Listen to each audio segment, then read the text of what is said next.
He was the first among brothers, the Emperor's most trusted son, the hero of 1,000 victories, and the greatest traitor the Imperium had ever known. This is the story of Horus Lupercal, beloved Warmaster turned arch-traitor, and the fall of the 16th Legion, from Lunar Wolves to the Sons of Horus. The 16th Legion began as the Lunar Wolves, forged on Terra, long before their Primarch was found.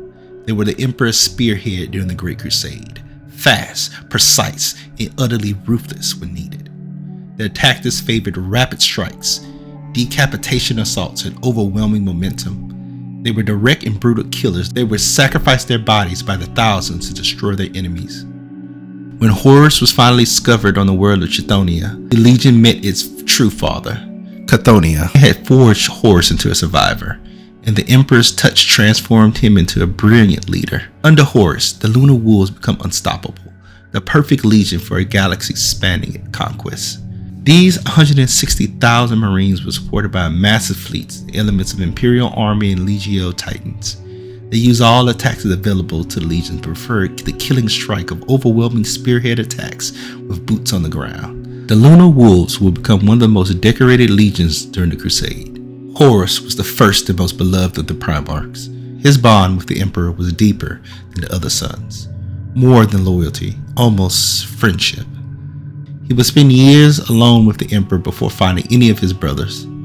He would learn and dedicate himself to the cause of the Great Crusade, to the future of mankind and his father's dream.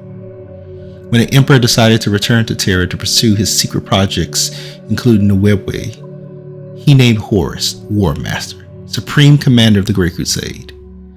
On the planet of Ulanor, he would be given the honor of changing the name of the Lunar Wolves to the Sons of Horus. The armor would be painted the sea green, and his legacy would be seen whenever anyone laid eyes on his sons.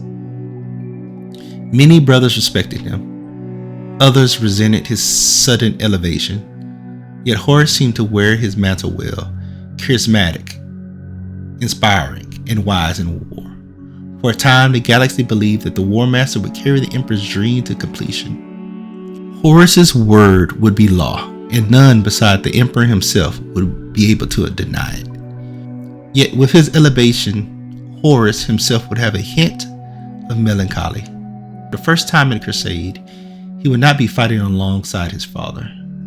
He was being abandoned without a true reason. His father's words were rushed, and what they had all thought to be the Emperor's grand plan was merely a second task the Legion had to handle alone. But his destiny would change in the moon of Davin. While campaigning, Horus was mortally wounded by a cursed blade, the Anathame, a blade stolen from the Interrex.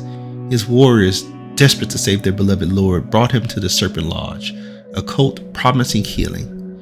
The ritual worked, reviving Horus, but it opened the Warmaster's soul to dark whispers.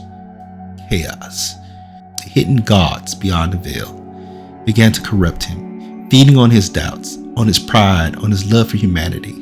He saw visions, the Emperor abandoning the Great Crusade, enthroning himself as a god, and betraying his sons.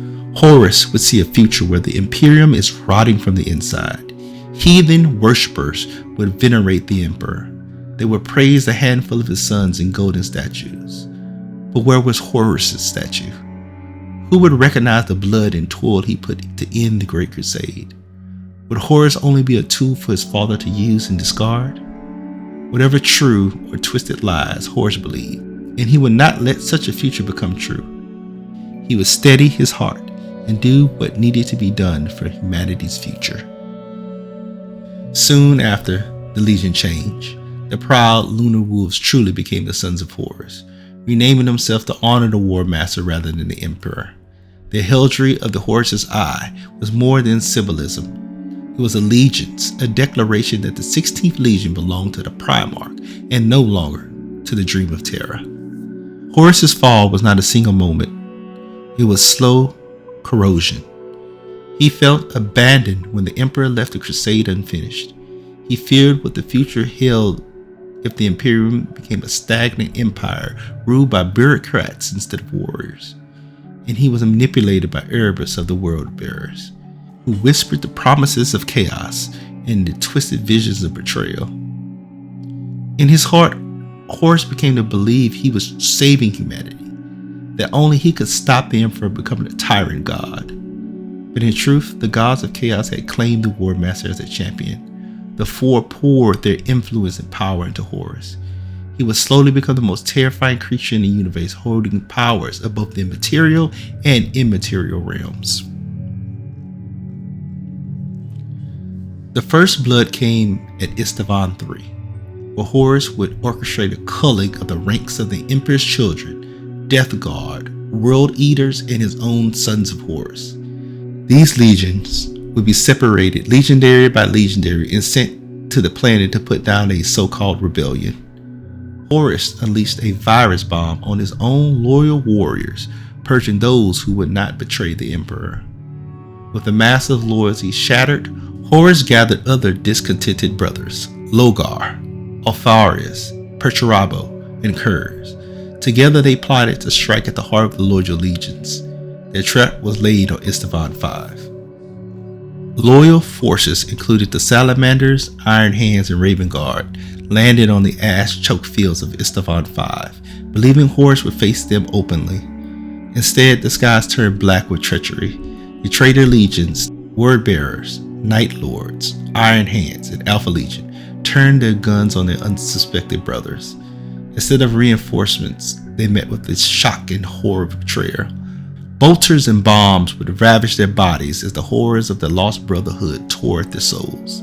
In a single day, some of the Imperium's greatest warriors were annihilated, and the Horus Heresy truly began. Horus Lupercal was one of humanity's brightest hope. But pride, fear, and the whispers of chaos turned him into the greatest betrayer. His fall shattered the dreams of unity and plunged the galaxy into 10,000 years of endless war. Next time, we'll follow another Primarch's path through the Great Crusade into the fires of betrayal. Make sure to like and subscribe for more Horus Heresy lore.